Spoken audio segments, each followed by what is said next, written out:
अस्सलाम वालेकुम। हम लोग आज जो है वो चैप्टर 12 पढ़ने जा रहे हैं। और चैप्टर 12 में आपको पता है कि 12.1 और 12.3 इसके अंदर हमारे पास कुछ थ्योरी है, वो हमें कवर करनी है। 12.2 जो है इसके अंदर हमारे पास स्ट्रक्चर चार्ट हैं जो कि हम कवर कर चुके हैं, और स्टेट ट्रांजिशन डायग्राम्स हैं जो कि हमने देख लिए हैं। जिन लोगों ने नहीं देखी हैं वो हम फिजिकल क्लासेस में ही करेंगे। ज़्यादातर लोगों ने इसको कर लिया हमारे साथ। So 12.1 program development life cycle. Program development life cycle जो है इसको हमें आज पढ़ना है, and this is basically simple theoretical thing. ठीक है ना? थ्योरेटिकल है ये, बिल्कुल हमारे पास। और इसमें कोई भी ऐसी चीज़ नहीं है जो प्रैक्टिकल हो। तो this is cleanly theoretical. So I start typing here. आप लोग देखते जाएं साथ साथ। अच्छा, अब देखें बेसिकली क्या है कि पहले हम देख लेते हैं कि हमसे क्या क्या एक्सपेक्टेड है। Candidates should be able to show understanding of the purpose of a development life cycle. पहले हम purpose पे बात करेंगे। Show understanding of the need for different development life cycle depending on the program being developed. Programs बड़े होते हैं, छोटे होते हैं। कुछ को जल्दी बनाना होता है, कुछ को हम स्लो बना सकते हैं, कुछ को हमें वेल डॉक्यूमेंटेड बनाना होता है। कहीं पे हमें डॉक्यूमेंटेशन की ज़रूरत इसलिए नहीं होती कि हमारा कस्टमर कहता है नहीं भाई डॉक्यूमेंट शॉक्यूमेंट का टाइम नहीं है, जल्दी बनाओ। कुछ को हम जो है वो ग्राउंड अप बनाते हैं, कुछ को हम स्क्रीन से पहले हम स्क्रीन्स बना लेते हैं फिर हम पीछे की तरफ लेके जाते हैं। कुछ प्रोग्राम्स का फोकस जो होता है वो ग्रेट डॉक्यूमेंटेशन और गवर्नमेंट के कामों की तरह होता है कि जिसके अंदर हर चीज़ पहले से प्रॉपरली प्लान्ड हो। कुछ का फोकस होता है कि नहीं भाई हम तुम्हारे साथ बैठे हुए हैं, तुम बस बनाते जाओ और हमसे पूछते जाओ। तो डॉक्यूमेंटेशन कम, प्रोग्रामिंग ज़्यादा होता है, तो उसको हम रैपिड एप्लीकेशन कहते हैं। कुछ में ये होता है कि आप एक स्टेप से दूसरे स्टेप पे आ जाते हैं, तो आप वापस नहीं जाते, आप आगे बढ़ते जाते हैं। जब स्टेप्स ख़त्म हो जाते हैं फिर आप उसको रिव्यू करते हैं, दोबारा स्टेप वन से बैक टू स्क्वायर वन पे जाके फिर शुरू करते हैं। कुछ इस तरह के होते हैं कि आप आगे जाते हैं, स्टेप टू पे जाके फिर आप इवेल्युएट करते हैं, फिर वापस स्टेप वन को करते हैं। अगर आप फील करते हैं कि आपको वापस स्टेप वन पे आना पड़ता है। तो there are different types, different things, different styles. तो उनमें से कुछ हमारे पास हैं, तो हमें फिर उनमें से देखना होता है। Describe the principle benefits and drawbacks of each type of the cycle. अब हमारे पास जो कुछ डिफरेंट साइकिल्स हैं, वाटरफॉल है, आइटरेटिव है, रैपिड एप्लीकेशन डेवलपमेंट है, फिर इनके हमें प्रिंसिपल बेनिफिट ड्रॉबैक्स सब देखने होंगे। फिर show understanding of the analysis, design, coding, testing and maintenance stages in the program development life cycle. अभी जो स्टेजेस हैं प्रोग्राम डेवलपमेंट लाइफ साइकिल में, इन पे हमें बात करनी होगी। तो लेट्स स्टार्ट। आपको ये स्क्रीन आई होप के नज़र आ रही होगी। आई ट्राइड के हम दोनों स्क्रीन्स जिसमें हमारे पास जो है वो सिलेबस भी और ये टेक्स्ट स्क्रीन भी नज़र आ रही हो, ये मैं आपसे शेयर करूं। तो हम इसको शुरू करते हैं। सबसे पहले what is program development life cycle. ठीक है, what is the program development life cycle, इसको हम शॉर्ट में क्या बोलते हैं, PDLC। ठीक है, तो व्हाट इज दैट, अभी हम इसको पढ़ते हैं। The program development life cycle is a structured process used to plan, build, test, and maintain a computer program in an organized way. ठीक है ना? तो मैं इसको आपको बता देता हूँ। The program development life cycle life cycle is a structured, let's say अगर आपके पास एक मार्क का क्वेश्चन आता है तो आप ये लिखेंगे, structured process used to plan, build, test, and maintain a computer program in an organized way. ठीक है ना? This is a very good definition. अच्छा, अब हम इसका पर्पस लिखते हैं. पर्पस क्या है? उसने कहा था ना पर्पस बताओ. तो पर्पस है, सबसे पहला पर्पस है prevents chaotic coding. Prevents chaotic coding. ठीक है ना? हबड़ दबड़ कोडिंग नहीं होती इसके अंदर, हम प्लान कोडिंग करते हैं. सेकंड हो सकता है रिड्यूसेस एरर्स एंड रीवर्क. जब हम प्लान काम करते हैं तो एरर्स कम होते हैं और रीवर्क की हमें ज़रूरत नहीं पड़ती. थर्ड हो सकता है ensures the program meets user requirements. और लास्ट हो सकता है, हाँ, makes large programs manageable. Makes large programs manageable. ठीक है, तो ये हो गया. इसके बाद ये हमसे कहता है कि purpose, understanding of the purpose of the development life cycle. ठीक है, ये हो गया. पर्पस हो गया. इसके बाद हम आ जाते हैं why do we need life cycle. ठीक है ना? Why do we need different life cycles? Why do we need different life cycles? ठीक हो गया. अच्छा, अब आपको ना इस अंडरस्टैंडिंग को समझना है कि not all programs are the same, so one life cycle does not fit all. ये आपको अच्छे तरीके से समझना है. Why do we need different life cycles? तो आप इसको बताएंगे कि not all programs are the same, so one life cycle does not fit all. ठीक है, अब हम इस पे डिफरेंट फैक्टर्स पे बात कर लेते हैं कि डिफरेंट फैक्टर्स कौन से हो सकते हैं. डिफरेंट फैक्टर्स हो सकते हैं प्रोग्राम साइजेस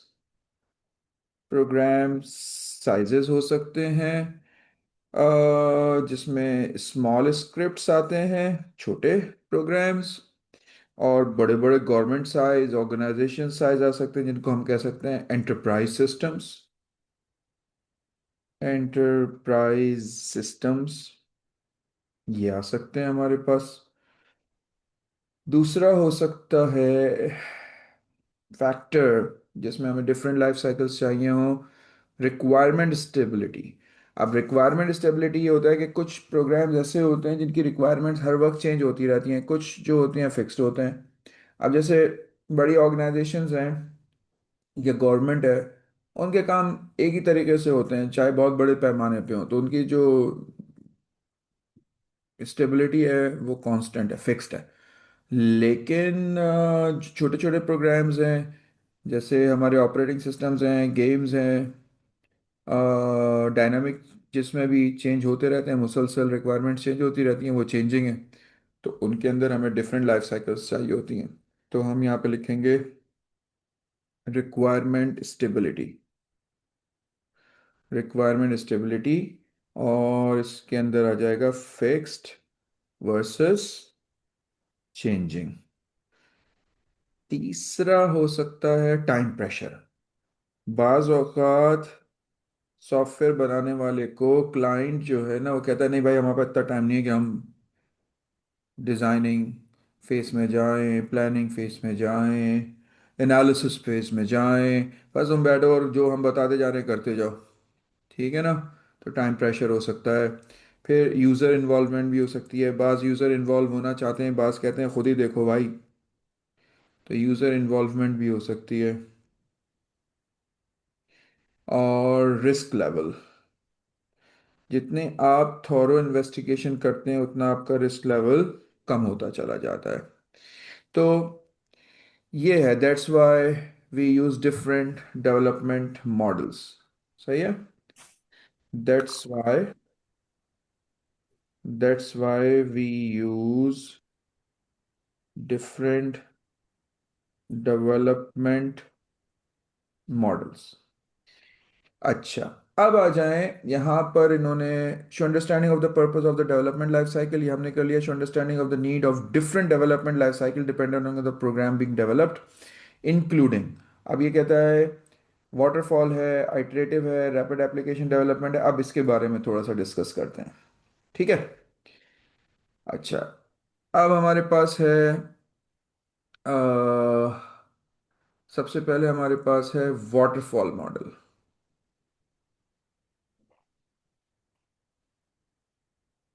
ठीक है। वाटरफॉल मॉडल पे अब हम बात करते हैं। Waterfall model.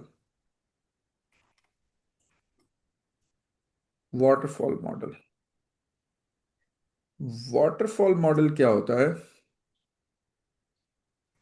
मैं आपको नेट पे दिखाता हूँ।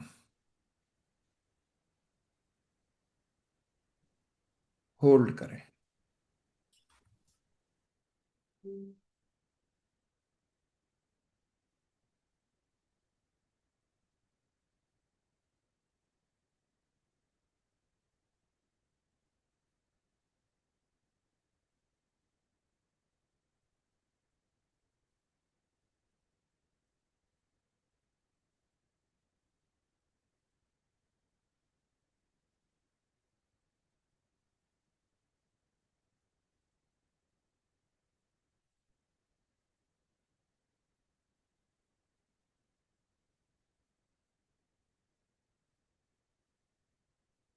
देखें, ये देखें, ये वाटरफॉल मॉडल है। ठीक है। ये वाटरफॉल मॉडल आपको नजर आ रहा है। ये वाटरफॉल मॉडल है। छोटा नजर आ रहा होगा लेकिन आपको आइडिया हो गया। एक स्टेज से दूसरी स्टेज पे आते हैं, फिर तीसरी पे आते हैं, फिर चौथी पे आते हैं, फिर पांचवी पे आते हैं, फिर छठी पे आते हैं। देखिए वापस नहीं जा रहा है। फिर जब ये स्टेजेस पूरी हो जाती हैं तो आप इसको दोबारा शो कर सकते हैं। ठीक है। तो ये है हमारा वाटरफॉल मॉडल। तो इसके प्रिंसिपल्स क्या होते हैं? लीनियर है।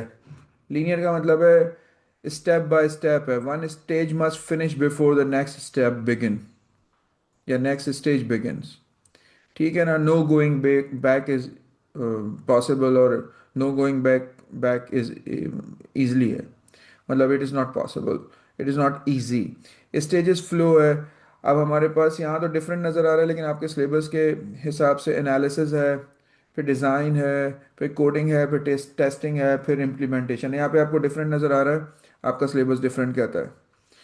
तो इसके बेनिफिट्स में आता है सिंपल है, इजी है, good for small well defined projects है जिनको हमें पहले से पता हो किस तरह चलते हैं। इजी टू मैनेज डॉक्यूमेंटेशन है। ड्रॉबैक ये है कि very hard to change requirements. एक बार रिक्वायरमेंट स्टैब्लिश हो गई तो ज़ाहिर है आप नीचे आ रहे हैं, पीछे जा नहीं सकते। तो एरर्स जो है इसमें बहुत देर में पता चलते हैं। ठीक है ना।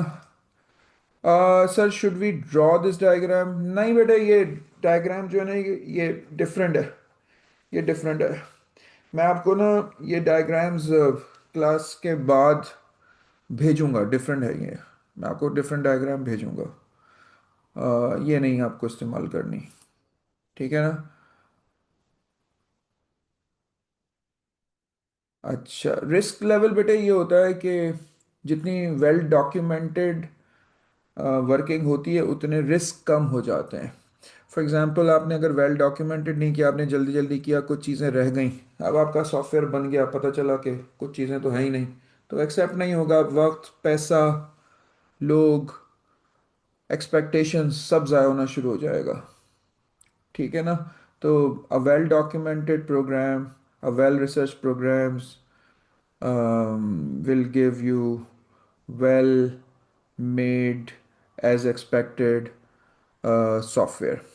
और अगर आपने रिसर्च प्रॉपर से नहीं की होगी या डॉक्यूमेंटेशन नहीं, तो चांसेस ये हैं कि रिस्क बढ़ जाएगा, और आखिर में आपको पता चलेगा कि भाई इसमें ये नहीं हुआ, इसमें वो नहीं हुआ, तो पैसा भी ज़ाय, टाइम भी ज़ाय, और फिर आपको दोबारा से सब कुछ करना पड़ेगा। ठीक है? सो वापस आते हैं, इसके बारे में पढ़ते हैं। हेयर, तो आपको मैं दिखा रहा था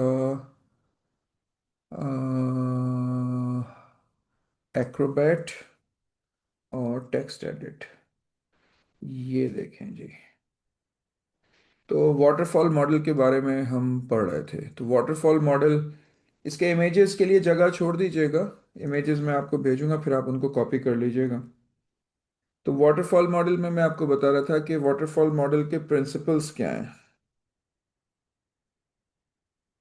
प्रिंसिपल है, प्रिंसिपल सिंगुलर में लीनियर मॉडल है। लीनियर मॉडल है यानी कि स्टेप बाय स्टेप चलता है। वन स्टेज मस्ट फिनिश, ठीक है, बिफोर द नेक्स्ट बिगिन। ठीक है? नो गोइंग बैक इजली, ये मुमकिन नहीं है, बहुत मुश्किल है। अब स्टेजेस फ्लो पे बात करते हैं हम। स्टेजेस फ्लो, अब स्टेजेस फ्लो कैसे होगा? सबसे पहले आपके पास आता है एनालिसिस। ठीक हो गया? एनालिसिस से आप जाते हैं डिजाइन पे। ठीक है? एनालिसिस से आप जाते हैं डिजाइन पे, ये है as per your syllabus, analysis से डिजाइन पे जाते हैं। ठीक है? ये देखें, analysis, design, coding, testing, maintenance stages in the program development life cycle, ये यहाँ पे मेंशन है। ठीक हो गया? फिर आप गए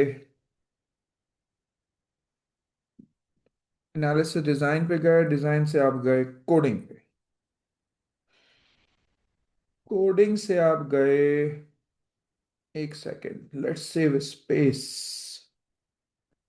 कोडिंग से आप गए टेस्टिंग पे, और टेस्टिंग से आप गए मेंटेनेंस पे। ठीक है? आप गए मेंटेनेंस के।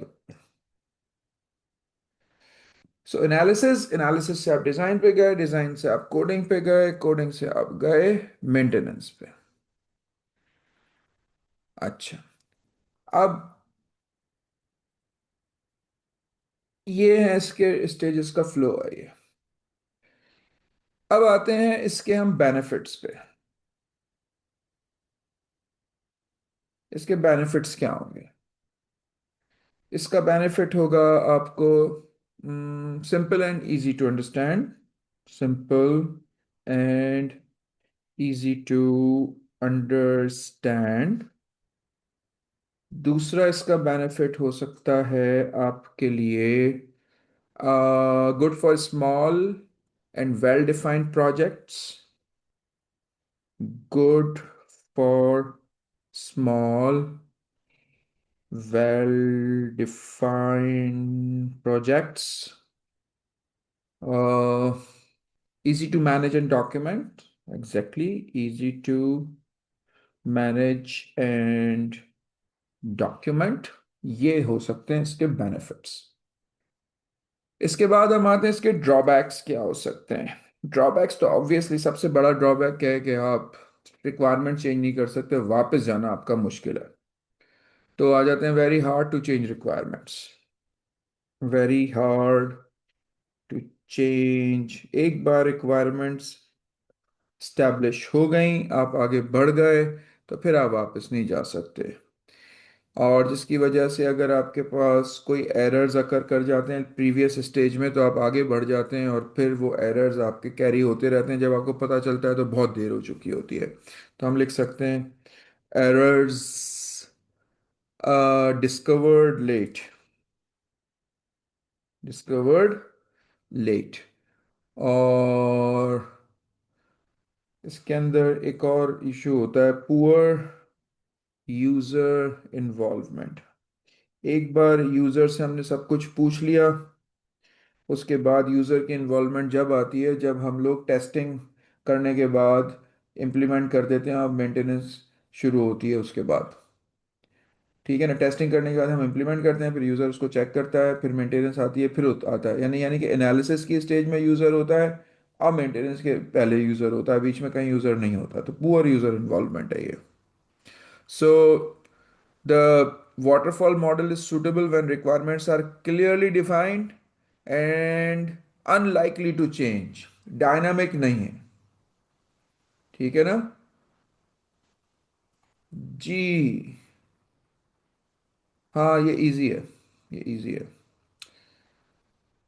सो मैं यहाँ पे ये सेंटेंस लिख देता हूँ जो मैंने आपसे बोला है, ताकि ये आपको याद रहे। तो ये एग्जाम में भी अगर आप एंड करना चाहें ना, तो आप इसमें लिख सकते हैं the waterfall model is suitable when requirements are clear, बल्कि clearly defined and unlikely to change। ठीक हो गया, ये हो गया वाटरफॉल मॉडल। ये कोई इतनी मुश्किल साइंस नहीं है, ये याद करने वाली चीज़ है बस। अच्छा, वाटरफॉल मॉडल के बाद हमारे पास नेक्स्ट मॉडल है आइटरेटिव मॉडल। Iterative model. अच्छा, आइटरेटिव मॉडल में क्या होता है कि मैं आपको ये नेट पे दिखाता हूँ। होल्ड कीजिएगा।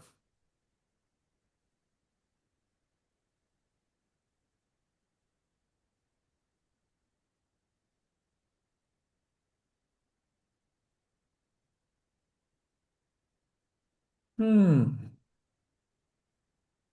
नजर आ रहा है आपको? यहाँ पे आपको आइडिया हो रहा होगा आइटरेटिव है। ये देखें, ये आइटरेटिव मॉडल है। आइटरेटिव मॉडल में क्या होता है कि आपके पास इसके प्रिंसिपल क्या है कि program is built in repeated cycles. Repeated cycles, each iteration improves the previous version. ये एक्चुअली फीडबैक ड्रिवन होता है। फीडबैक ड्रिवन होता है। मतलब क्या हुआ? इसका मतलब हुआ कि बिल्ड अ वर्जन, टेस्ट उधर इट, रही है।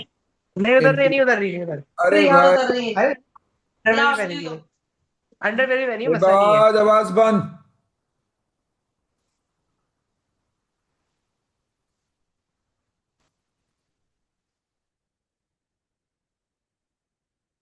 ऑनलाइन तो खामोश रहो।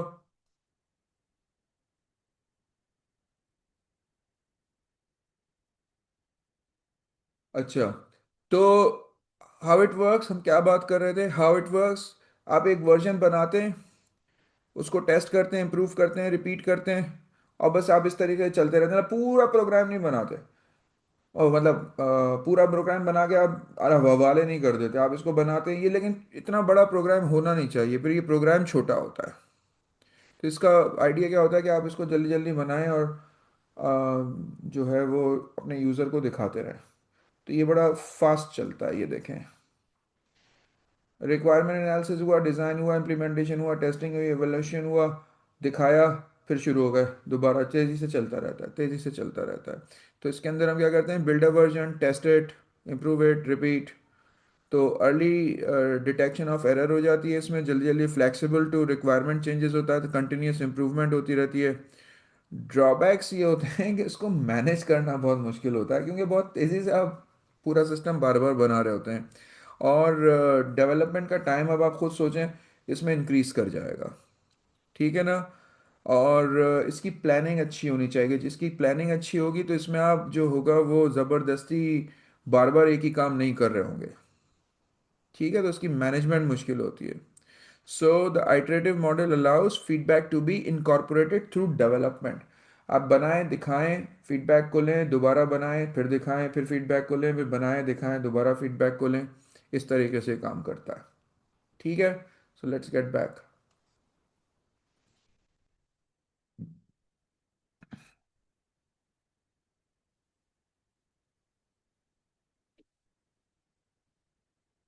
ओके,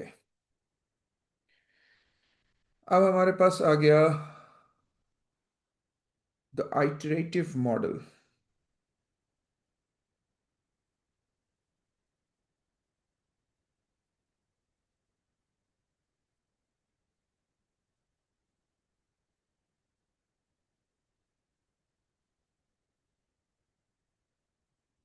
तो आइटरेटिव मॉडल के प्रिंसिपल क्या है, इसके हम प्रिंसिपल पहले लिख लेते हैं। Program is build in repeated cycles. Program is built in repeated cycles। दूसरा हो गया each iteration improves previous version। और ये कहाँ गया यार? All right, Asfa, sure। Program is built in repeated cycles। uh, क्या मैंने बोला था? Each iteration improves the previous version।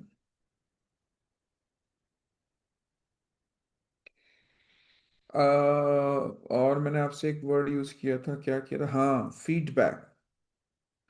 Feedback driven है ये। Feedback driven iterative model। So how it actually works, how it works, सबसे पहले build a version, दूसरे number पे आ गया टेस्ट इट, तीसरे नंबर पे आ गया improve it, फिर आ गया रिपीट। ठीक है, built it, test it, improve it, repeat it। Sir, is waterfall cycle and program development cycle is the same? तुमने क्या देर से ज्वाइन किया Umar? Waterfall cycle is a type of program development life cycle बेटे। Program development life cycle बहुत सारी हैं, उनमें से एक वाटरफॉल साइकिल है। अब चुप करके सुनो। ऑलराइट। ना इटरेटिव यूजेस कहाँ पर है, रियल लाइफ यूजेस? सबसे ज़्यादा तो आइटरेटिव यूज़ होता है ना। आप कहीं जाते हैं, आप किसी से बैठते हैं, हर कोई थोड़ी कहता है कि मुझे एक मोटी सी किताब बना के दो प्लानिंग की। आप उससे पूछते हैं, आप उसको बना के, जो वो बताता है आप उसको बना के दिखाते हैं, वो अपनी फीडबैक देता है, आप उसको फिर इम्प्रूव करके दोबारा बना के दिखाते हैं। सबसे ज़्यादा तो आइटरेटिव ही चलता है। आपको अगर आपका स्कूल बोलता है हमें ये वाला प्रोग्राम बना के दो, तुम एक कंप्यूटर के स्टूडेंट हो, तो आप वो प्रोग्राम उसको बना के दिखाएंगे, स्कूल उसमें बताएगा अच्छा अच्छा अच्छा ये सही है, बहुत अच्छा बना है, इसमें यही इम्प्रूव कर लो। आप जाएंगे, इम्प्रूव करके वापस लेकर आएंगे। सबसे ज़्यादा तो आइटरेटिव ही यूज़ होता है लाइफ में। फिर आ गए आपके पास बेनिफिट्स। बेनिफिट्स हैं अर्ली डिटेक्शन ऑफ एरर्स। क्योंकि आप यूज़र के साथ इन्वॉल्व ज़्यादा होते हैं, तो क्योंकि आप देखें फौरन ही ये बिल्ड होके फौरन ही टेस्ट होता है। छोटी छोटी बिल्ड्स हो रही होती हैं, पूरा प्रोग्राम एक साथ नहीं बनता, हर पार्ट साथ साथ बिल्ड होके टेस्ट हो रहा होता है, तो अर्ली डिटेक्शन ऑफ एरर्स होते हैं। अर्ली डिटेक्शन ऑफ एरर्स हो रही होती है। फ्लेक्सिबल रिक्वायरमेंट चेंजेस होती हैं, यार यूं कर लो, यार यूं कर लो, इसको ऐसे कर दो। So people are basically more flexible. They can change even their own requirements. यार हमने तुमसे ये बोला था तुम इसको इस तरह कर दो, because there is continuous cycle of change. तो लोग अपनी रिक्वायरमेंट्स खुद भी चेंज कर सकते हैं, तो यानी कि हमारे पास ये फ्लेक्सिबिलिटी होती है, फ्लेक्सिबल टू रिक्वायरमेंट चेंजेस। और क्या हो सकता है? हाँ, continuous improvement, continuous improvement, continuous improve, continuous improvement. ठीक है। अच्छा जी, कंटिन्यूस इम्प्रूवमेंट हो गई। ड्रॉबैक्स, ड्रॉबैक्स, ड्रॉबैक्स क्या होंगे? Harder to manage. Obviously harder to manage है, क्योंकि आप एक ही काम बार बार कर रहे हैं, तो स्ट्रेनियस भी हो सकता है ये काफ़ी। हार्डर टू मैनेज, इसको मैनेज करना मुश्किल होगा, क्योंकि इसमें रिसोर्सेज ज़्यादा लगती हैं, पैसे ज़्यादा लगते हैं, लोगों को बहुत ज़्यादा, आपको मतलब आम आदमी ये काम नहीं कर सकता, क्योंकि आपको एक्सपीरियंस लोग ही चाहिए होते हैं। Yes, it can increase development time. That can increase development time. और क्या हो सकता है? हाँ, requires very good planning, requires uh, good planning, ये हो सकता है। और क्या? अरे यार, sorry. Iterative model, user involvement ज़्यादा है ना, तो आप ये लिख सकते हैं, the iterative model allows feedback to be incorporated throughout development. THROUGHOUT,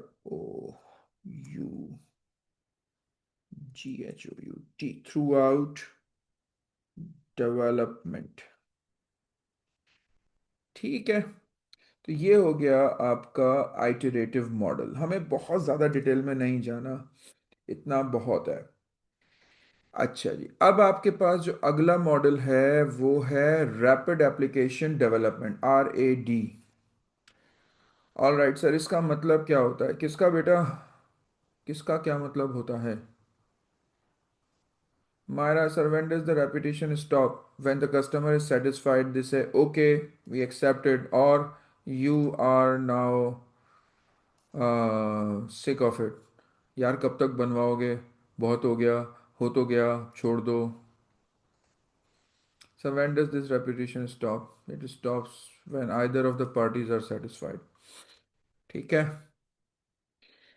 All right, rapid application development, rapid application development, sir incorporated through the develop, incorporated through out the development. देखो बेटा, इनकॉर्पोरेटेड का मतलब है किसी भी चीज़ को शामिल करना। Incorporated through out the development का मतलब है कि डेवलपमेंट की किसी भी स्टेज पर आपका यूज़र आपकी हेल्प कर देता है। श्योर बेटे sure, I will be sending it. ठीक है ना। आप हर वक्त क्योंकि बनाते हुए अपने यूज़र को अपने साथ रखते हैं, तो इसका मतलब है कि यूज़र की इन्वॉल्वमेंट ज़्यादा होती है। सर ये फीडबैक जिस तरह ले रहा होता है ऑटोमेटेड सिस्टम की तरह, नहीं बेटे ऑटोमेटेड नहीं होता है। यूज़र काम करता है, लेकर आता है, और जब भी काम में कोई चेंज लेकर आता है वो जाके अपने यूज़र को, मतलब अपने एंड क्लाइंट को दिखाता है कि ये मैंने चेंज किया, अब आप इसको चेक करके अपनी फीडबैक दें, थिंग्स लाइक दैट। अच्छा, अब एक होती है rapid application development. Rapid application development जो है बहुत फास्ट डेवलपमेंट होती है, और उसमें यूज़र की रिक्वायर जो इन्वॉल्वमेंट है वो और ज़्यादा होती है, हैवी यूज़र इन्वॉल्वमेंट होती है। उसमें हम प्रोटोटाइप बनाते हैं, यानी कि हम उल्टा चलते हैं, बजाय इसके कि हम पहले सॉफ्टवेयर बनाएं, हम पहले यूज़र इंटरफेस बना देते हैं, मतलब स्क्रीन्स क्रिएट कर देते हैं। और हम उल्टा चलते हैं, मतलब पीछे सॉफ्टवेयर नहीं होता, पहले हमने पूरी स्क्रीन बना दी, उसकी हमने ले ली यूज़र से क्या कहते हैं, अप्रूवल, फिर एक एक फीचर को बिल्ड करते चलेगा और वो उसको दिखाते चलेगा। इसमें जो है वो डॉक्यूमेंटेशन पे टाइम ज़ाया नहीं होता। ठीक है। तो इसके प्रिंसिपल्स क्या होते हैं, इसके प्रिंसिपल्स होते हैं very fast development, heavy user involvement, uses prototypes and reusable components, यानी कि जो पहले से कंपोनेंट्स आपने बनाए हुए उनको आप रीयूज करते हैं। की फीचर्स क्या है इसमें, प्रोटोटाइपिंग होती है, पैरेलल डेवलपमेंट हो रही होती है। पैरेलल डेवलपमेंट से मुराद ये है कि एक से ज़्यादा लोग जो हैं वो अलग अलग फीचर्स पे पैरेलल में काम कर रहे होते हैं। और फ्रीक्वेंट यूज़र फीडबैक होती है, मतलब यूज़र जो है वो साथ साथ भी काम कर रहा होता है, बराबर बराबर भी बैठे हुए होते हैं। ठीक है। बेनिफिट क्या है, फास्ट डिलीवरी होती है, सबसे तेज़ काम होता है, हाई यूज़र सेटिस्फेक्शन होती है क्योंकि यूज़र आपके साथ साथ ही काम कर रहा होता है, और एडेप्टिव है, फ्लेक्सिबल भी एडेप्टिव भी है। ड्रॉबैक क्या है, not suitable for very large system, very large system नहीं, छोटे छोटे सिस्टम के लिए, गेमिंग के लिए चल सकता है ये। और लेकिन इसके अंदर आपको ऐसा प्रोग्रामर चाहिए होता है जो बहुत ज़्यादा स्किल्ड हो, बहुत ज़्यादा स्किल्ड हो। ठीक है ना। और इसकी डॉक्यूमेंटेशन ना होने के बराबर होती है, वेरी पुअर डॉक्यूमेंटेशन होती है। So rapid application development is effective and the fast development and user user involvements are priority. ठीक है। तो यूजर की जगह क्लाइंट, बेटे ये सारी जो, यूजर की जगह हम क्लाइंट नहीं बोल सकते, या हम दोनों बोल सकते हैं, बेसिकली गलत जुमला मैंने बोल दिया। यूजर और क्लाइंट एक ही चीज होती है बेटे। यूजर वही होता है जो आपका क्लाइंट होता है, क्योंकि ये तो bespoke सिस्टम्स की बात कर रहे हैं ना, जो कह के बनवाए जाते हैं, तो एक ही बात है।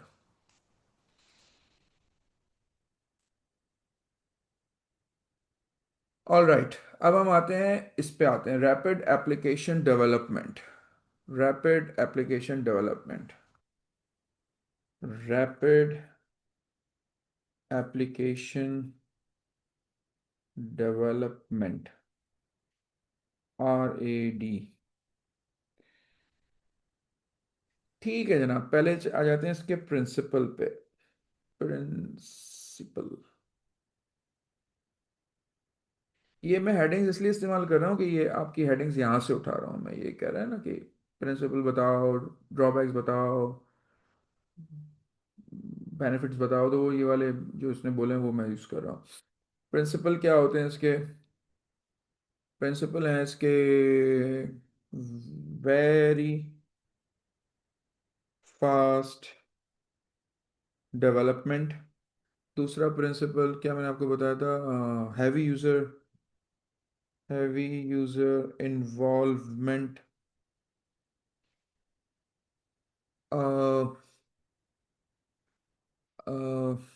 फिर मैंने आपको बताया था uses prototypes and reusable components, जो आप पहले बना चुके हैं उन्हीं प्रोग्राम के कंपोनेंट्स को आप रीयूज कर रहे होते हैं। तो इसके की फीचर्स क्या हुए, इसके की फीचर्स हुए, आपके पास प्रोटोटाइपिंग, और उसके बाद आपके पास हुआ पैरेलल डेवलपमेंट, फिर आपके पास हुआ फ्रीक्वेंट यूजर डेवलपमेंट, ओ सॉरी, फ्रीक्वेंट यूजर फीडबैक। ये हो गया इसके की फीचर। अब आ जाए बेनिफिट्स पे। बेनिफिट्स में हमारे पास fast delivery,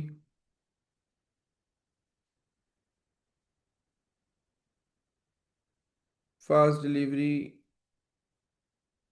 high user satisfaction,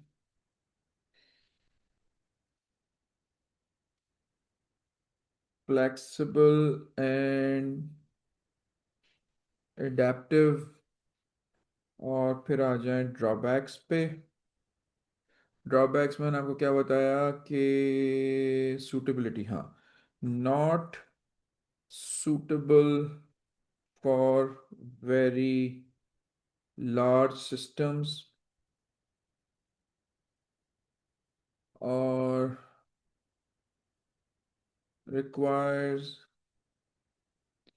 skilled developers or poor documentation. Sometimes लिख लें, हमेशा हो सकता है कि कोई ना भी करे. So red is, sorry, effective when fast development and user involvement are priorities.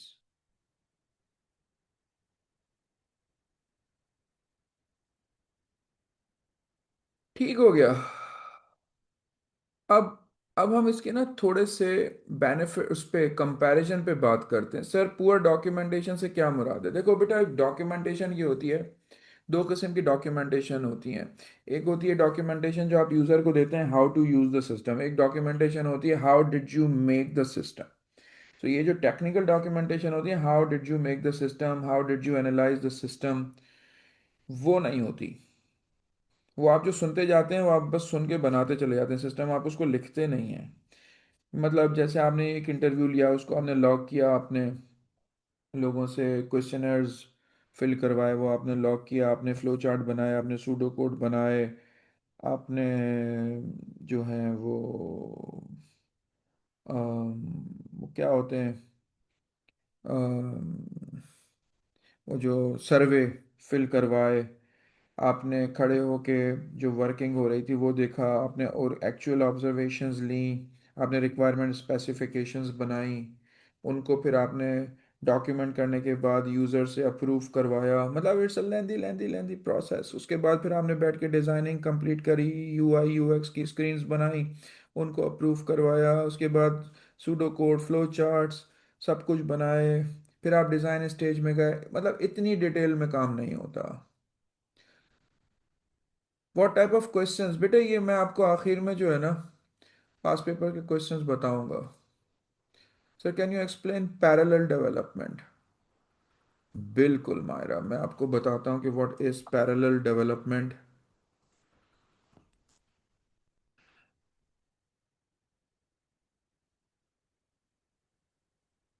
जो पैरेलल डेवलपमेंट है ना, वो बेसिकली सिंपल लफ्ज़ों में पैरेलल डेवलपमेंट जो है, it is a software development approach where different parts of the systems are developed at the same time by different teams instead of one after the other.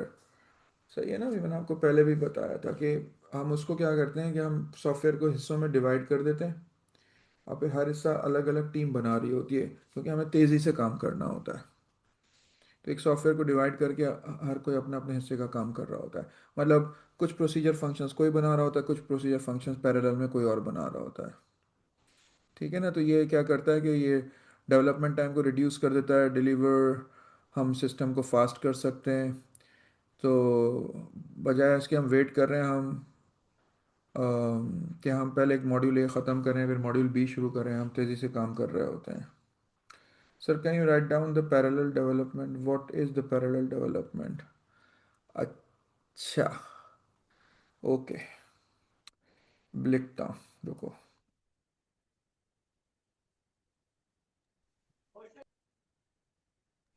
अच्छा, एक second बेटा, लिखता हूँ, दूसरे क्वेश्चंस देख लूँ मैं ज़रा. Umar, sir, red drawbacks, it should be not suitable for short, simple, not very large systems. मैंने क्या लिख दिया देखूं? Drawbacks, not suitable for very large systems. सही है बेटे ये. It should be not suitable for short. It is suitable for short system. Not suitable for very large system. मैंने सही लिखा हुआ बेटे. अच्छा जी. Asfa, sir, kindly tell prototyping once more. अच्छा जी, मैं आपको प्रोटोटाइपिंग बता देता हूँ।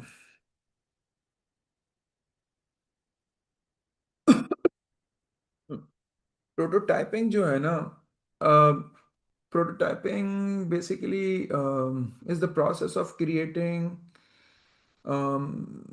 वर्किंग अर्ली वर्किंग मॉडल जिसके पीछे प्रोग्राम ना हो। यानी कि it's an early working model जिसको हम प्रोटोटाइप कहते हैं of a program, so that user can see how it will be at the end. अभी बना नहीं है, सिर्फ उसका फ्रंट बना है, ठीक है ना। और जब हम उसको बना लेंगे पीछे थोड़ा सा बना के फिर उसको दिखा देंगे ताकि वो उसको टेस्ट करके अपनी फीडबैक दे सके before the final system is developed. So it is kind of early version working model ताकि हम यूज़र की फीडबैक ले लें, non refined software, that is basically prototype. Sir in drawback, can we write program में have loop holes due to short time? नहीं, ये नहीं लिख सकते। हैदर, sir what is parallel development and prototyping, what is prototyping? मैं लिख देता हूँ, मैं दोनों लिख देता हूँ, पैरेलल डेवलपमेंट भी लिख देता हूँ और प्रोटोटाइपिंग भी लिख देता हूँ।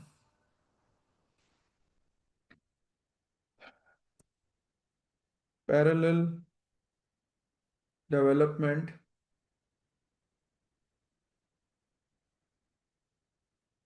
parallel development is when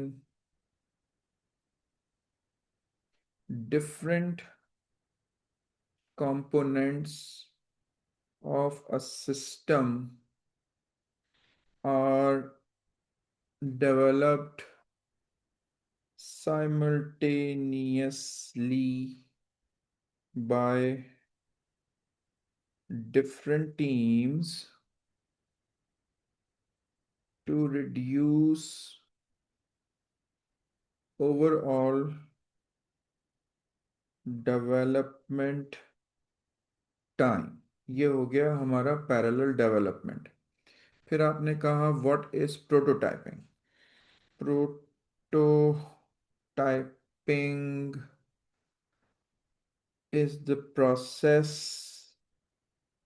of creating an early working or non-working model. Prototype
sir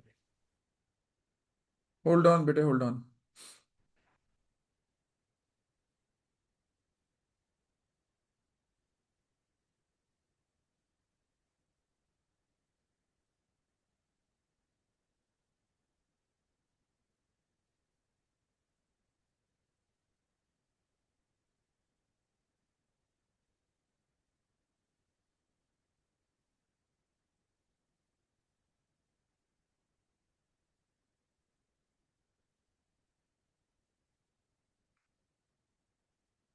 Umar, आपके सवाल का जवाब है यस। ठीक है। और मुझसे अभी किसी ने पूछा था व्हाई नॉट, सुबान ने।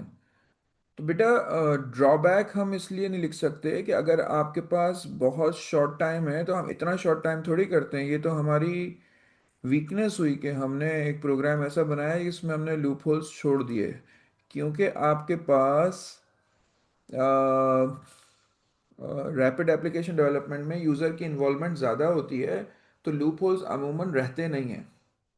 ठीक है, इस वजह से हम ये लिख नहीं सकते कि लूप होल्स रह जाते हैं। ऑल राइट, अब हम देखते हैं।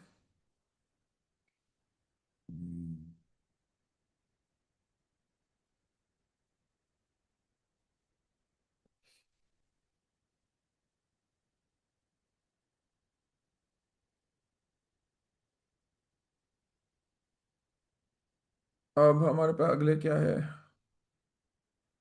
हाँ, अब हम अगला ये देखते हैं कि ये basically show understanding of the analysis, design, coding, testing, maintenance stages in the program development life cycle. अब इसमें क्या क्या होता है हमें ये देखना है। ठीक है। अच्छा हाँ, एक चीज़ और, कंपैरिजन भी हमें जो है इनका लर्न करना होगा। नहीं, कंपैरिजन का भी आया नहीं है। नहीं, वो ज़्यादा हो जाएगा, छोड़ दें। अब आ जाएं आप द ये जो स्टेजेस हैं, 5 stages, analysis, design, coding, testing and maintenance, इसके बारे में हम पढ़ते हैं। तो हमारे पास ये जो स्टेजेस हैं, show understanding of the analysis, design, coding, testing and maintenance, इनके बारे में हम लिखते हैं। तो the 5 PDLC stages, the 5 PDLC stages. सबसे पहली स्टेज है हमारे पास एनालिसिस। यहाँ इस पे हम नंबर 1 लगा देते हैं ताकि आपको प्रॉब्लम ना हो। एनालिसिस, ठीक है। व्हाट हैपन्स, इसमें क्या होता है? इसमें होता है, ये आपको पक्का याद करना है, ये जो है ना रॉट लर्निंग वाली चीज है। आइडेंटिफाई यूजर रिक्वायरमेंट्स, ये आएगा क्वेश्चन ऐसे ही कि व्हाट हैपन्स इन एनालिसिस, इस तरीके से आएगा। आइडेंटिफाई यूजर रिक्वायरमेंट्स, फिर आएगा डिफाइन इनपुट्स आउटपुट्स, सिस्टम की इनपुट्स आउटपुट्स की बात आ रही है, और प्रोसेसिंग, काम क्या करना है हमें, और इसमें आएगा फीजिबिलिटी स्टडी।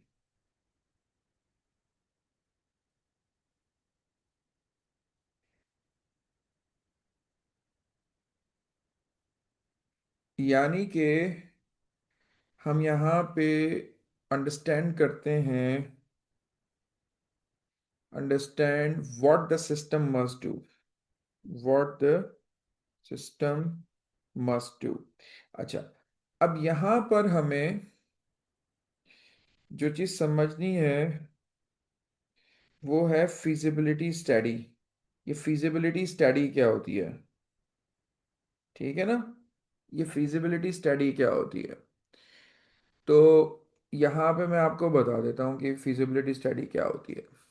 ठीक है,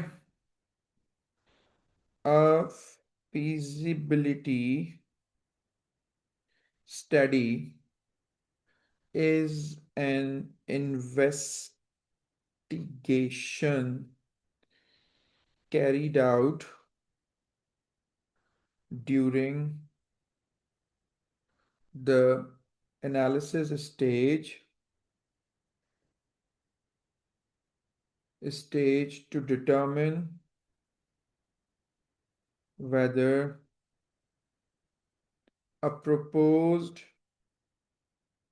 system is possible, practical, and worth development and worth developing, sorry। ठीक है, इसमें हम ये अंदाजा लगाते हैं एनालिसिस के अंदर फिजिबिलिटी स्टडी बनाते हुए कि भाई जो हम काम करने जा रहे हैं क्या ये हो भी सकता है, इज इट वर्थ डेवलपिंग, या हम सिर्फ ऐसे ही बड़कियां मार रहे हैं। ठीक है ना, तो ये हो गई आपकी फर्स्ट स्टेज जिसको हम कहते हैं एनालिसिस।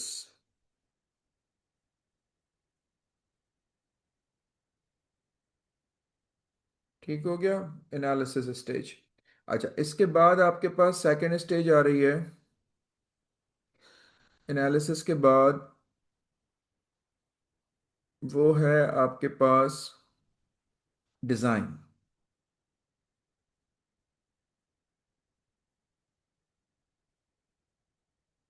डिज़ाइन के अंदर एक्चुअली हम डिज़ाइन करते हैं, जैसे कि एल्गोरिथम्स बनाते हैं, सूडो कोड बनाते हैं, फ्लो चार्ट बनाते हैं, डाटा स्ट्रक्चर्स बनाते हैं। वो डिज़ाइन होता है जो आप लोगों ने सीखा है।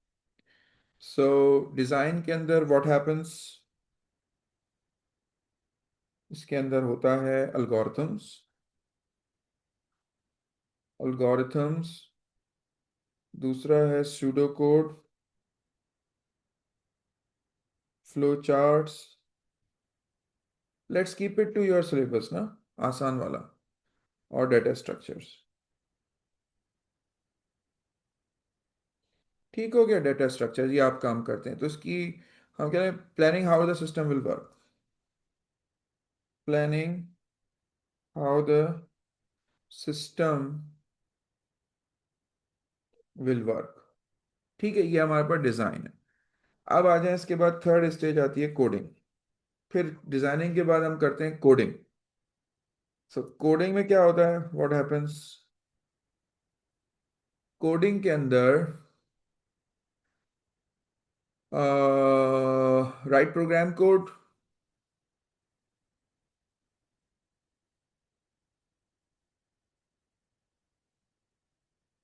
Right program code, use appropriate language. Appropriate language से मुराद ह्यूमन लैंग्वेज नहीं है, मतलब जो लैंग्वेज हम प्रोग्राम बनाने के लिए इस्तेमाल कर रहे हैं वो है। और फिर आपने, क्योंकि डिज़ाइनिंग के लिए, डिज़ाइनिंग के वक्त डॉक्यूमेंटेशन की होगी तो हमें उसको फॉलो करना है। तो फॉलो डिज़ाइन डॉक्यूमेंट्स, ये हो गया। और इसके बाद जो होता है कि, यानी कि हम यहाँ पे क्या करते हैं, we translate design into code. जो हमने ऊपर सेकेंड स्टेज में डिज़ाइन किया था उसको हम कोड करते हैं। तो हम यहाँ पे हमारा काम क्या होता है, ट्रांसलेटिंग डिज़ाइन इनटू कोड। ठीक है। अच्छा, अब आ जाए number four stage, testing. Testing में व्हाट हैपेंस,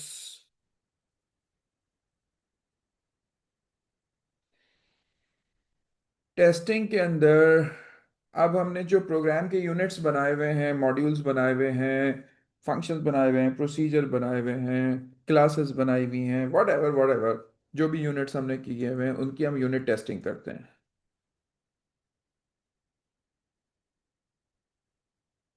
यूनिट टेस्टिंग करते हैं हम उनकी।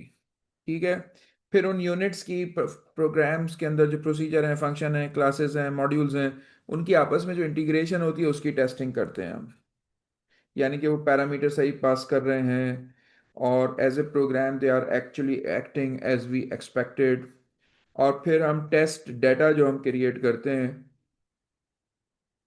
वो सही से काम कर रहा है या नहीं कर रहा। यानी कि हम क्या करते हैं, फाइंडिंग एंड फिक्सिंग एरर्स करते हैं हम। फाइंडिंग एंड फिक्सिंग एरर्स करते हैं हम। ठीक है। इसके बाद हमारे पास आ गया मेंटेनेंस। एक्चुअली आपके सिलेबस में नहीं लिखा हुआ, लेकिन इसके बाद प्रोग्राम जो है वो फिर इम्प्लीमेंट हो जाता है, लोग उसको चलाते हैं, फिर हम प्रोग्राम को मेंटेन करते हैं। मेंटेन जो है वो कई किस्म की मेंटेनेंस होती है, अभी हम थोड़ी देर में देखते हैं वो आगे है। तो उस मेंटेनेंस में ये होता है कि कभी यूज़र को कोई बग मिल जाता है हम उसको भी मेंटेन करते हैं, कभी यूज़र चाहता है कि कोई चीज़ इन्हेंस हो जाए उसको भी करते हैं, कभी इन्वायरमेंट में रिक्वायरमेंट चेंज हो जाती है उसको भी मेंटेन करते हैं। तो फिर ये मेंटेनेंस होती है। फिर आ गई हमारे पास मेंटेनेंस। तो मेंटेनेंस में हमारे पास व्हाट हैपेंस,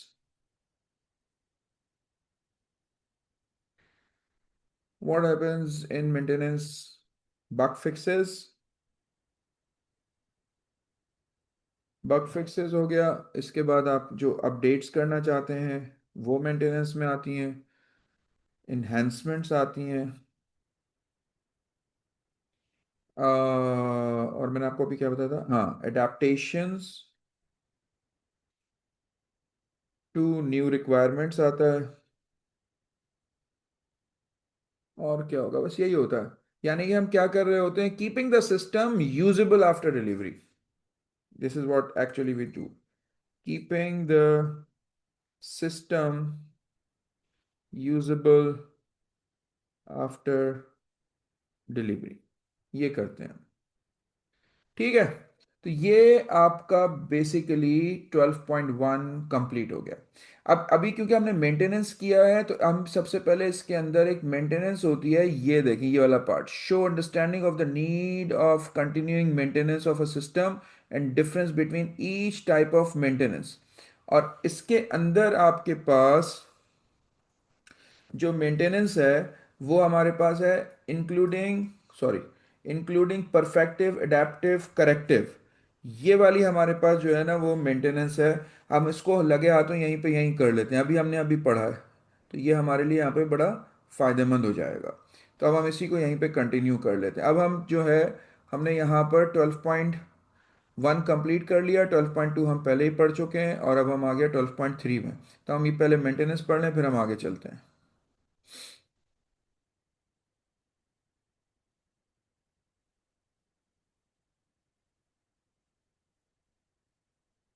अच्छा, तो अब हम यहाँ पे लिखते हैं why is, sorry, why is continuing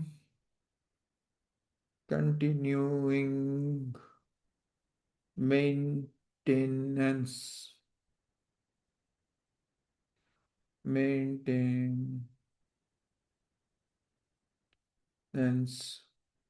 needed. ठीक है ना, अब हमें इसकी ज़रूरत क्या होती है, why is continuing maintenance is required. हमें इसकी ज़रूरत क्या है, क्यों है। ठीक है ना, तो इसकी हमें ज़रूरत है क्यों। अरे यार कहाँ चला गया।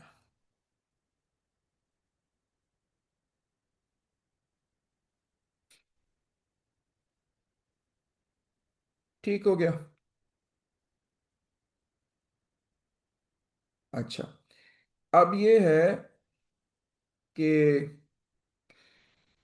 After system is delivered, after a system is delivered,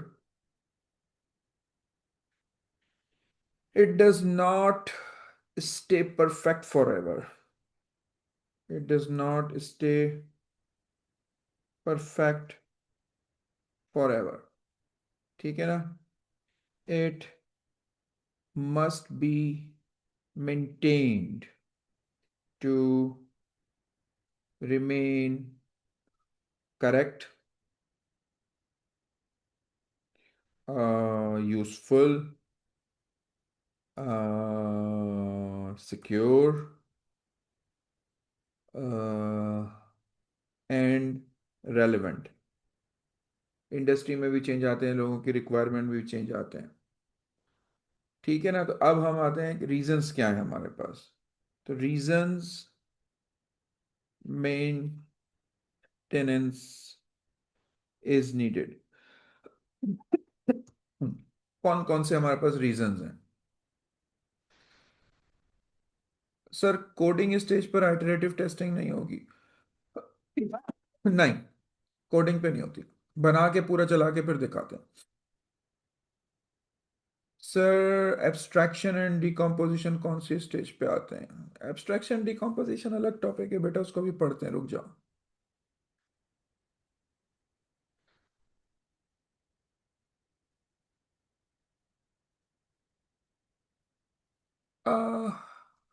बेटा I have asked sir Faizan, तो let's see.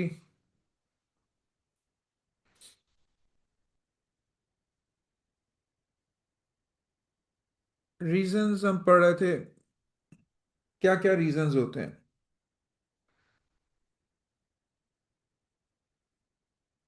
Okay okay,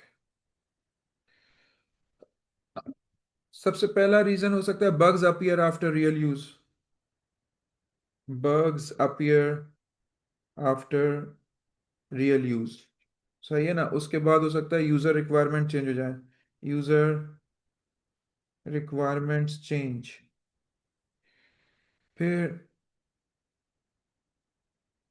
hardware और सॉफ्टवेयर एनवायरनमेंट चेंज हो जाए, सॉफ्टवेयर एनवायरनमेंट चेंज हो जाए। फिर परफॉर्मेंस को हमें, आपको पता है ना कि परफॉर्मेंस डिग्रेड होना शुरू हो जाती है, तो परफॉर्मेंस इंप्रूवमेंट की हमें ज़रूरत हो।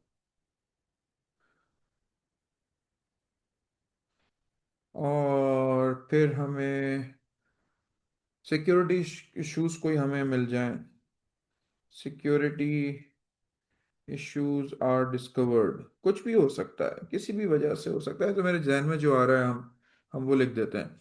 Maintenance is an ongoing process, maintenance is an ongoing process, or it's not a one time activity। तो ये तो चलता ही रहता है। ठीक है ना, अब आ जाते हैं हम टाइप्स ऑफ मेंटेनेंस जो आपके सिलेबस में है। ठीक है, टाइप्स ऑफ मेंटेनेंस सॉरी। अब सबसे पहले हमारे पास जो टाइप है वो है करेक्टिव मेंटेनेंस, जो आपका सिलेबस कहता है ना, करेक्टिव मेंटेनेंस, करेक्टिव मेंटेनेंस। तो corrective maintenance, it involves corrective maintenance involves fixing errors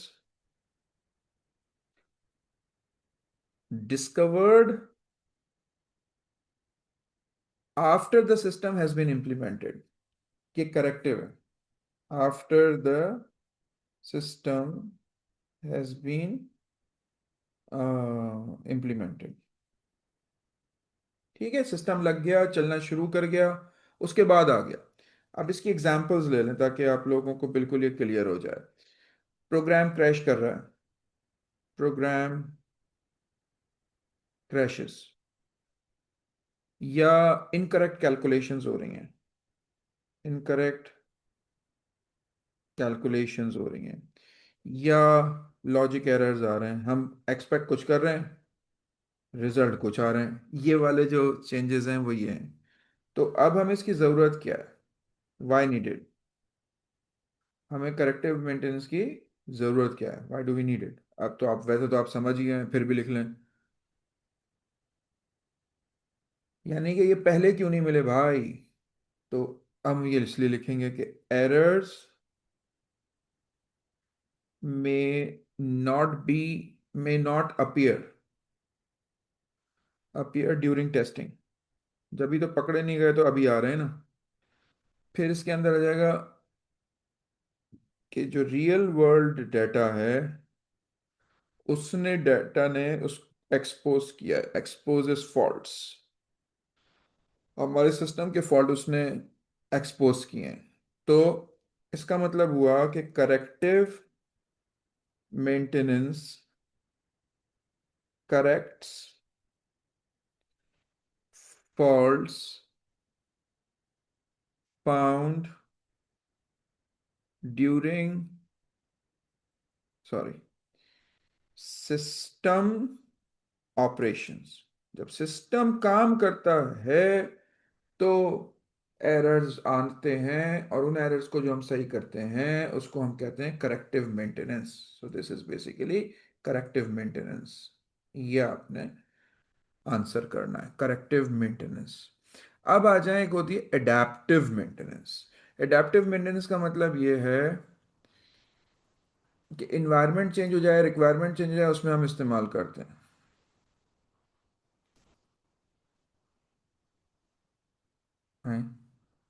बेटा मैं स्लो करूंगा तो हमें क्लास खत्म करनी है 15 मिनट में। अच्छा जी, adaptive maintenance.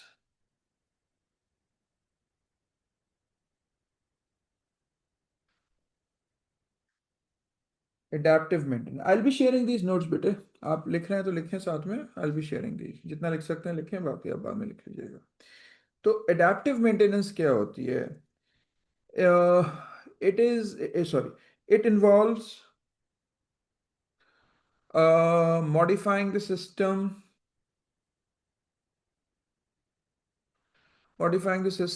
so it continues work in a changed environment. In a changed environment. बेटा environment तो हर जगह चेंज हो सकती है, यानी कि एग्जांपल्स देखें आप इसके ताकि आपको समझ में आए. लाइक न्यू ऑपरेटिंग सिस्टम,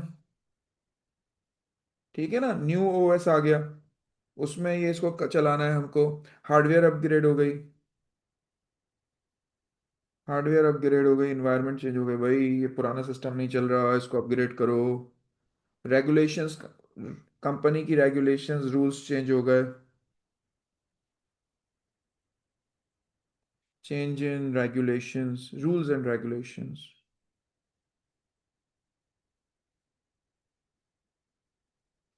ठीक है ना. कोई डेटाबेस सिस्टम चेंज हो गया, न्यू डेटाबेस सिस्टम आ गया, ये हो गया, इस तरह के. सो व्हाई नीडेड, पहले क्यों नहीं पता चला था? ये पहले इसलिए नहीं चला था, पहले जो हमारी टेक्नोलॉजी है वो तो इवॉल्व करती है ना. पहले तो नई चीज़ें नहीं थी, बाद में नई चीज़ें आ गई. तो technology and external conditions change. ठीक है ना, टेक्नोलॉजी और एक्सटर्नल कंडीशंस चेंज होती हैं. So adaptive maintenance allows the system to function in new environment. ठीक है ना. एडेप्टिव मेंटेनेंस जो है, allow the system to function in new environment. Adaptive maintenance. अब आ जाए परफेक्टिव. लास्ट है ये परफेक्टिव. मेंटेनेंस.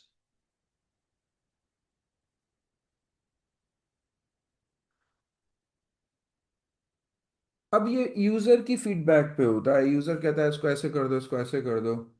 मतलब इसमें ना कोई एरर है ना एनवायरनमेंट में चेंज आया है, बस यार इसको ऐसे कर दो. उसमें वो कलर भी हो सकता है, उसमें रिक्वायरमेंट भी हो सकती है, उसमें विश भी हो सकती है. इसको हम कहते हैं परफेक्टिव. इट इज, बल्कि इट इन्वॉल्व्स इम्प्रूविंग और enhancing the system based on user feedback. अब यूजर का दिल चाह रहा है, ये होती है बात उसके अंदर. इसकी एग्जांपल्स देखें. एडिंग न्यू फीचर्स, यार ये लगा दो. विश, एडिंग न्यू फीचर्स हो गए आपके पास. विशेस. इम्प्रूविंग परफॉर्मेंस, यार ये इतना देर लगा के रिपोर्ट देता है, जरा इसकी रिपोर्ट को तेज कर दो, ये लोड होने में देर लगाता है. Enhancing usability.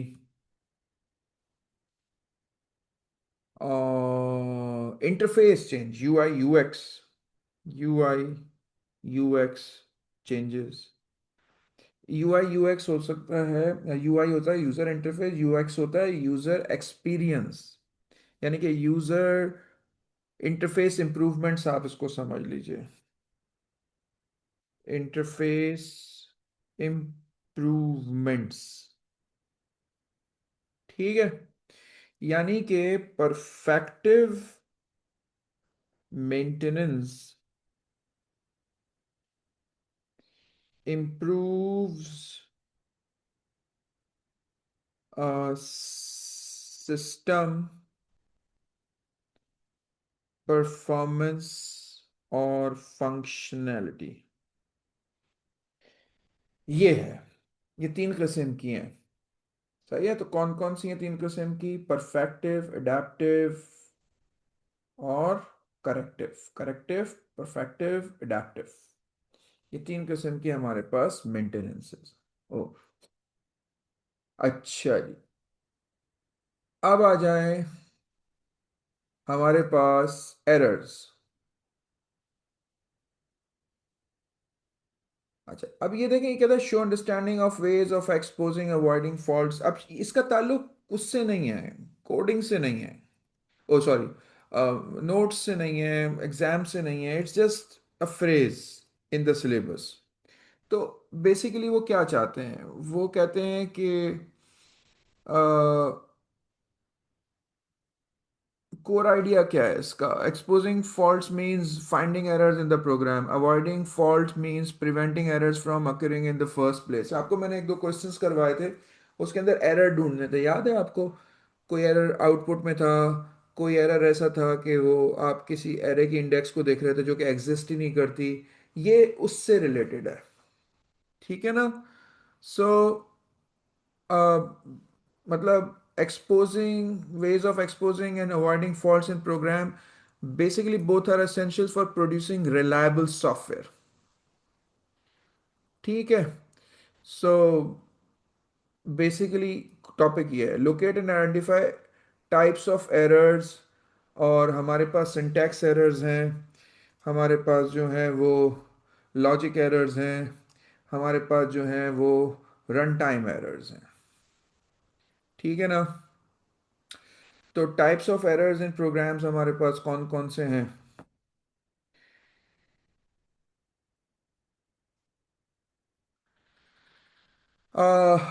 Three main types हैं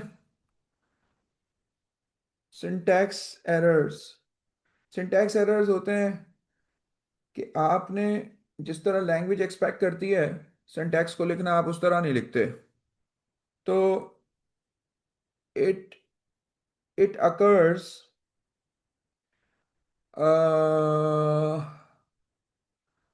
it occurs when the program breaks the rules of the programming language। यानी कि इसकी सीधी सीधी बात यह है कि जैसे आपने लेफ्ट को सही नहीं लिखा, राइट को सही नहीं लिखा, मिड को सही नहीं लिखा, ये आता है। Think of it like grammar mistakes in English, syntax errors. So where are they located? They are located in the code, detected before the, हाँ, these are detected before the program runs। ये important है, ये programme को चलने नहीं देते। सो when they are found, uh, they are found during compilation or interpretation,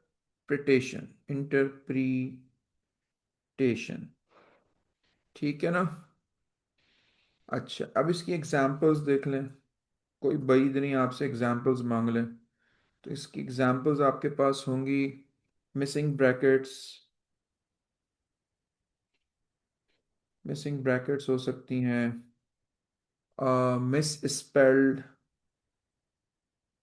miss spelled keywords हो सकते हैं, मिसिंग मिसिंग कॉमास हो सकते हैं,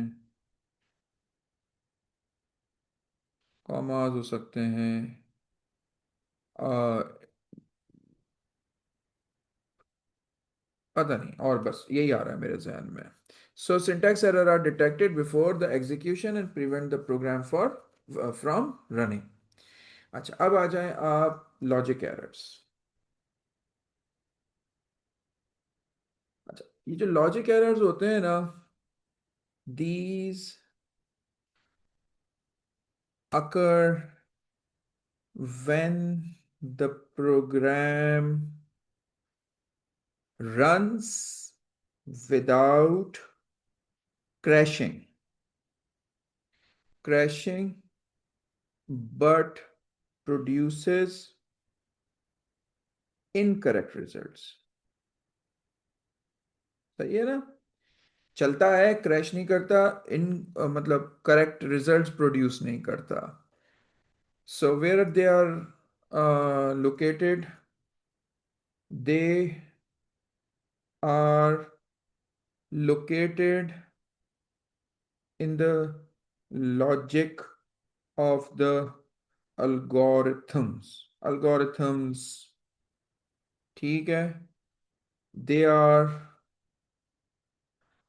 hard to spot by the compiler or interpreter। तो ये हम खुद ही यूजर चलाते हैं। when they are found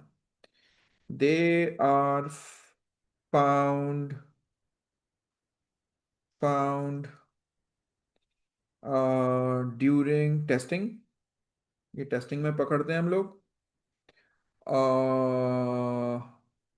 और आफ्टर द रियल यूज, ठीक है?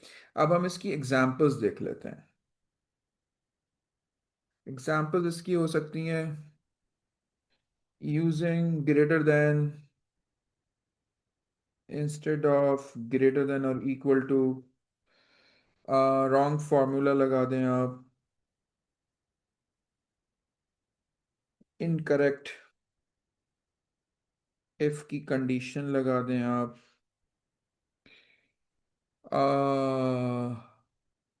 बस यही मेरे जहन में आ रहा है। So logic errors cause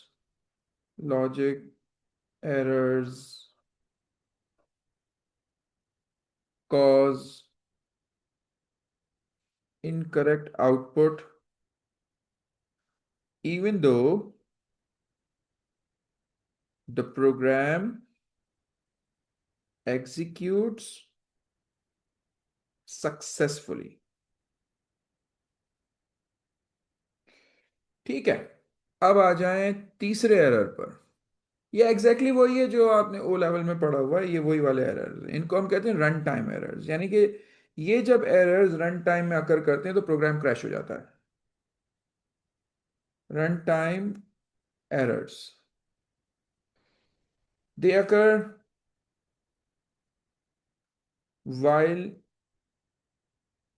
the program is running, causing it to crash, or stop unexpectedly। ठीक है? where they are located, they are located in the execution stage and triggered by specific data or conditions। when they are found, तो अब हम लिखेंगे they are found only during execution। अब आप examples लिख लें। एग्जाम्पल्स एग्जाम्पल्स इसकी याद करना बहुत ज़रूरी है। डिवीजन बाय ज़ीरो बहुत इंपॉर्टेंट है। accessing an array index that does not exist, accessing an array index that doesn't exist, or file not found that you are trying to open। So runtime errors occur during execution and cause the program to terminate unexpectedly. Unexpectedly. So, this is it for today. Correct identified errors ये हम लोग पास papers में देख लेंगे अगर हमने नहीं किया। अब हमारे पास ये थोड़े से कुछ टॉपिक्स रह गए ये वाले, तो ये हम लोग जो है वो फिर एक और क्लास में इसको कभी कंप्लीट कर लेंगे। सो 12.1 is completed, 12.2 is completed, 12.3 which is the last part, it is half done, and rest we will complete shortly inshallah taala. Thank you. So please show the last line you wrote. ये देखें आप, last line that I wrote.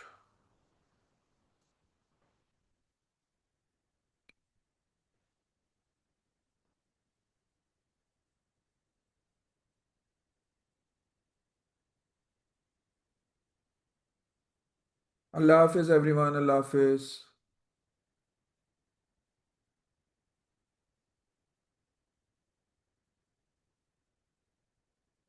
हाँ सब भेज दूंगा बेटे, भेज दूंगा, परेशान नहीं हो।